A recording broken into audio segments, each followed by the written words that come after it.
हमारे काफी fresher civil engineers को ये डाउट रहता है, ये कंफ्यूजन रहता है कि ये एरिया ऑफ स्टील रिक्वायर्ड और एरिया ऑफ स्टील प्रोवाइडेड क्या चीजें हैं, दोनों में से कौन सी यूजफुल है, हम जो डिजाइन में यूज करते हैं कौन सा करते हैं और इनके मतलब क्या है।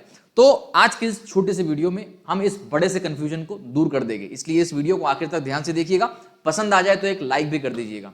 चलो तो थोड़ा हम अच्छे से समझेंगे इसको, इसलिए ध्यान से सुनिएगा।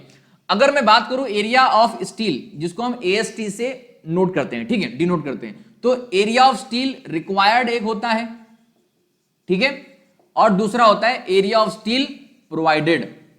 अब मैं यहां पर प्रोवाइडेड को बाद में बताता हूं, मैं पहले रिक्वायर्ड की बात करता हूं। रिक्वायर्ड में क्या होता है कि जो भी हमने मोमेंट लोड वगैरह कैलकुलेट किए हैं उसके आधार पर जो mu/bd² का फॉर्मूला होता है, या फिर कोई दूसरे मेंबर के लिए जो दूसरे मोमेंट के फॉर्मूले हैं उसके हिसाब से, या फिर जो PT/100 इंटू BD का फॉर्मूला है, वो जो भी हमारे पास मेंबर के अकॉर्डिंगली, डिजाइन के अकॉर्डिंगली, कोड के अकॉर्डिंगली जो फॉर्मूले हैं उसके मुताबिक जो भी हमारे पास एरिया ऑफ स्टील की वैल्यू आती है वो होती है एरिया ऑफ स्टील रिक्वायर्ड। यानी जो लोड आ रहा है, जो मोमेंट वहां पे बन रही है, उसको टैकल करने के लिए जो एरिया ऑफ स्टील की जरूरत है मिनिमम, वो एरिया ऑफ स्टील रिक्वायर्ड होता है, ठीक है। तो ये एरिया ऑफ स्टील वहां से आता है जो हम कैलकुलेट कर रहे हैं। अब ये एरिया ऑफ स्टील, सपोज कीजिए, मैं एग्जांपल के दौर देकर आपको समझाता हूं, ठीक है। हम एक फुटिंग की डिजाइन कर रहे थे और उस फुटिंग की डिजाइन के अंदर हमारे पास जो एरिया ऑफ स्टील आ रहा है वो कितना आ रहा है, मान लीजिए 2794, ठीक है, यानी 2794 mm² का यहां पर एरिया ऑफ स्टील रिक्वायर्ड है। यानी इतना मिनिमम एरिया आपको स्टील का देना ही पड़ेगा, ठीक है, ताकि वो वहां पर विथस्टैंड करे, लोड ट्रांसफर करे। अब ये जो एरिया ऑफ स्टील है, मुझे क्या करना पड़ेगा, इसको फुलफिल करने के लिए डायमीटर ऑफ बार और नंबर ऑफ बार, ये दोनों को ऐसे मुझे वहां पर प्रोवाइड करना पड़ेगा, इतनी मात्रा में प्रोवाइड करना पड़ेगा कि इतना एरिया ऑफ स्टील वो फुलफिल कर ले, ठीक है। तो अब मुझे ये कैसे करना पड़ेगा, तो एज अ डिजाइनर मैं क्या करूंगा, मैं कुछ डायमीटर को पहले अपने माइंड में सोचूंगा कि मैं कौन सा डायमीटर यहां प्रोवाइड करूं। कॉमनली 12 mm 16 mm लोग फुटिंग के अंदर प्रोवाइड करते हैं, ठीक है। अब क्योंकि थोड़ा सा ज्यादा है तो मैं 12 नहीं बल्कि 16 mm डायमीटर को लेता हूं। आप 12 mm डायमीटर लेके देखो, चेक करो क्या इतना फुलफिल हो रहा है, तो नहीं होगा तो डायमीटर बढ़ा दो या नंबर बढ़ा दो, तो वो अलग अलग आपके वेरिएशंस होते हैं। तो मैं यहां पर 16 mm डायमीटर का बार कंसिडर करता हूं, ठीक है, अपने लिए। तो अभी 16 mm डायमीटर का बार मैं कंसिडर कर रहा हूं, तो मुझे पहले ये पता करना होगा कि ये एक 16 mm डायमीटर के बार का एरिया ऑफ स्टील कितना होगा, ठीक है, इसका एरिया कितना होगा। तो कैसे पता चलता है इसका एरिया, वो पता चलता है π/4 इंटू डायमीटर ऑफ बार का स्क्वायर, ठीक है। ये फॉर्मूला कॉमन है हमारा, सिंपल है। तो मैं क्या कर रहा हूं, यहां पर डी की जगह 16 रख दिया मैंने, ठीक है। अब इसकी वैल्यू अगर कैलकुलेट की मैंने तो ये 201 mm² की वैल्यू आ रही है, ठीक है। ध्यान दीजिएगा, इंपॉर्टेंट चीज है। मैंने क्या किया कि 16 mm का बार ट्रायल के लिए एज्यूम किया और उसका एरिया निकाला। एक बार का एरिया कितना आ रहा है, 201।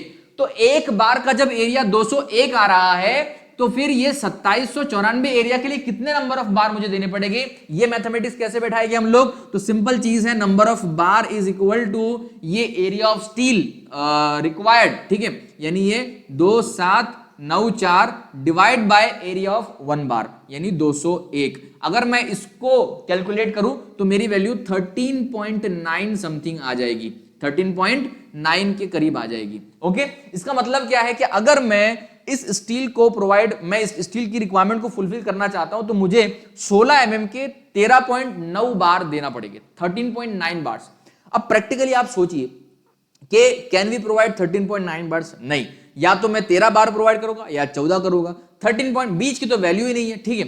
तो फिर क्या करूंगा मैं इसको राउंड अप करूंगा। अब राउंड अप कैसे करूंगा, तो 13 नहीं कर सकता क्योंकि ये फिर रिक्वायरमेंट से कम चला जाएगा, तो वो मुझे अलाउड ही नहीं है, मैं नहीं कर सकता उसको, ठीक है। स्टैंडर्ड भी नहीं मना करता है, कोड भी मना करता है कि इससे कम नहीं देना चाहिए। तो मैं क्या कर रहा हूं, इससे ज्यादा, यानी इसको राउंड अप करके मैं इसको 14 कर दे रहा हूं कि भाई मैं आप 14 बार प्रोवाइड कर दूंगा।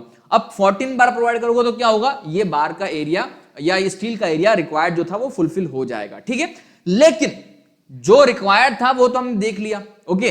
अब हमने क्या किया, रिक्वायरमेंट थी 13.9 बार की, हमने दिए 14 बार, ठीक है। प्रोवाइडेड हमने कितने किए, 14 बार। तो अब प्रोवाइडेड 14 बार्स किए तो obviously area of steel provided भी हमें कैलकुलेट करना पड़ेगा और देखना पड़ेगा कि एरिया ऑफ स्टील प्रोवाइडेड कितना है, ठीक है।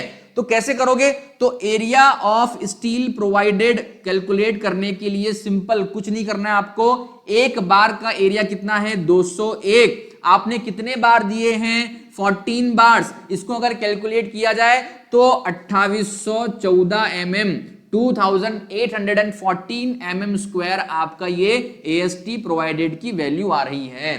ठीक है, सिंपल चीज है, बिल्कुल सिंपल है, आसानी से समझिएगा इसको। ओके, तो अभी हमने क्या देखा कि ये एरिया ऑफ स्टील रिक्वायर्ड कितना था 2794 और हमने प्रोवाइड कितना किया है 2814।